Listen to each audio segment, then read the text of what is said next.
Well, hello again and welcome to Elland Road. Now, I usually keep these videos to 10 minutes. I could probably do with 90 to pick through everything which happened out there on the pitch today. It was certainly high on entertainment, emotion and drama, if not quality at times. And to be honest, they're pretty exhausting to cover as a journalist, never mind playing.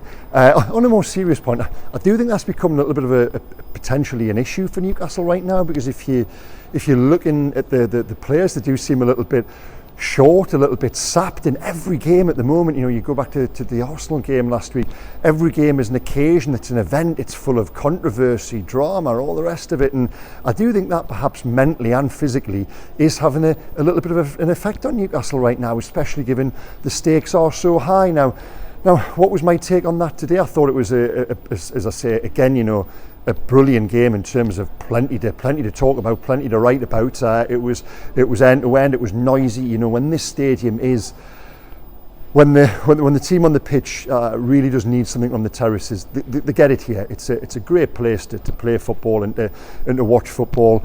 And you know, Leeds benefited from that. I think if Newcastle play Leeds 6 weeks ago, when the crowd perhaps weren't on side, when it's not Sam Allardyce's first game in charge, I think Newcastle's quality just tells, and they come here and probably beat Leeds. But today there was an occasion they had to play as well. Now, did they handle that? I thought for the first sort of 10 minutes, I honestly thought they did okay, if not in terms of the crispness of their passing, and you know, they didn't really create any chances in the goal there behind us in the first half, but they did have I think the possession stats were heavily weighted in Newcastle's favour. They certainly had the territory. You know, we're just sat there in the press box and everything is at our end of the pitch.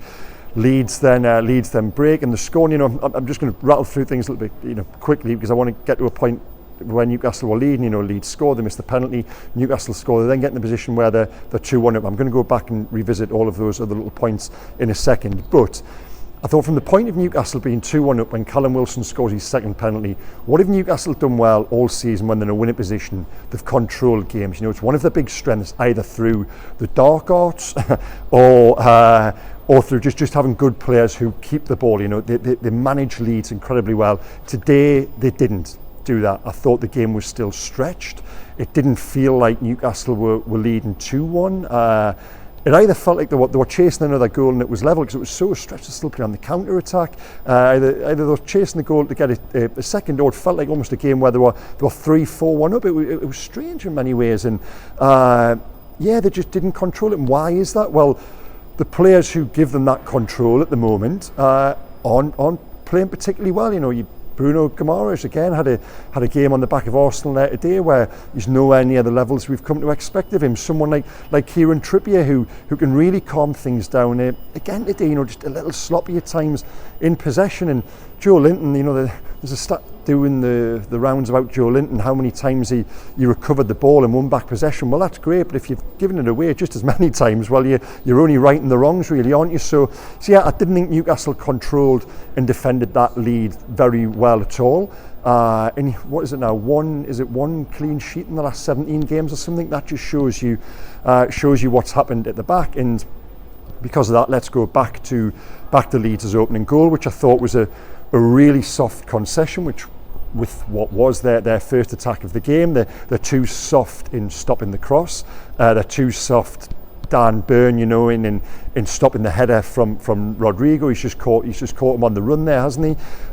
You know, Nick Pope saved the goal without saving a goal in many ways, because he's made the save and clawing it back, but he's put it into a danger area, and obviously Luke Ayling follows up and scores, and then they concede the penalty.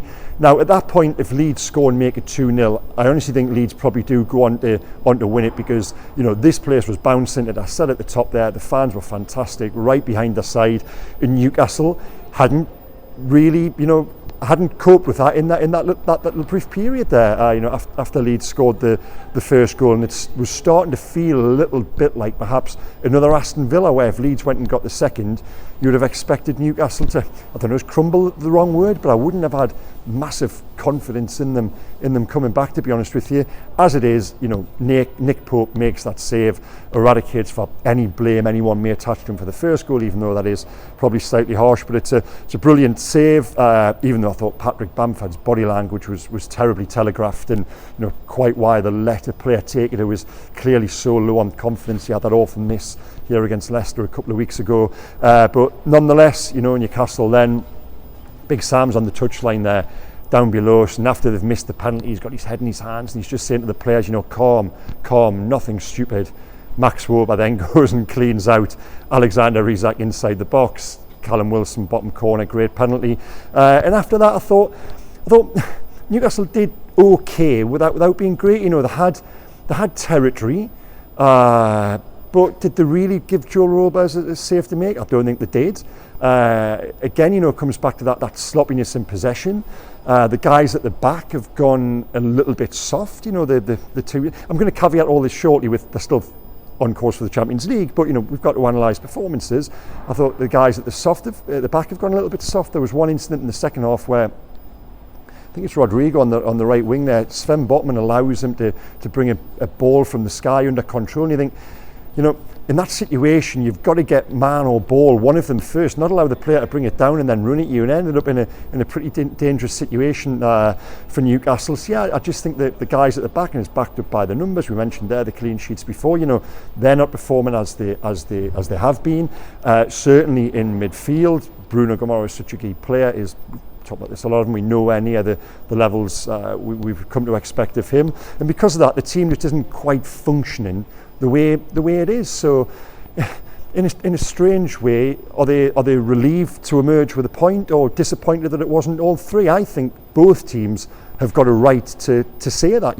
The bigger picture, Newcastle with 3 games to go are in a position. This is why the point's important psychologically, because no matter what happens this weekend, Newcastle will still be third going into the back-to-back home games, and to have themselves in that position over 35 matches now, where Champions League qualification is in their hands. That is the caveat, to all of the analysis of what was a slightly below par performance. They've got themselves in a brilliant position, and because of that, it is hard to be too critical. Now, who was Newcastle's best player today? I'd say that was probably Junior Firpo for Leeds, and if anything, when he was sent off in injury time there, it was a blow for Newcastle, because when he's on the pitch, there's always a chance he could do something stupid. But in terms of performances, I think I would give my top mark to Callum Wilson. To have that ice in his veins, I think it was, someone had said, for that second penalty, and they really were making it difficult from behind the goal there, down at the bottom end, to put it straight down the middle. That classic bluff, isn't it? The penalty. If in doubt, Gary Lineker, Italia 90, clip it down the middle. For Wilson to take those two, that probably shades it in terms of Newcastle's best performer, because there wasn't really. Again, I said this after Arsenal, didn't I? While they played well against Arsenal, did okay. You break down the individual performances, and quite clearly, there's a few of the players just aren't at it, and that was again the case today. We've already gone across the midfield and the back. Joe Willock has good runs, but then nothing is really coming of them at the moment, as perhaps there once was. I thought Alexander Isak was again Newcastle's most dangerous player, without ever really threatening to score.